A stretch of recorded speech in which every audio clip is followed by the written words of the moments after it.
haddaba si aan u furno xogtaas naga xiran aan galno Chrome-ka ama browser-ka aan isticmaalayno. Marka ugu horeysa aan fiirino mid ka mid ah website-yada laga xanibay in laga koobiyeysto xogaha.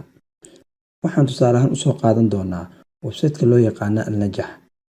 Website-ka Al-Najah waa mid ka mid ah website-yada afka Carabiga ku qoran, luqadda uu ku rabo ku qornaado.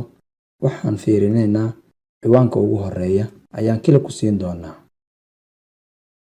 Kadib waxaan fiirin doonaa xogta in loo ogol yahay iyo in kale.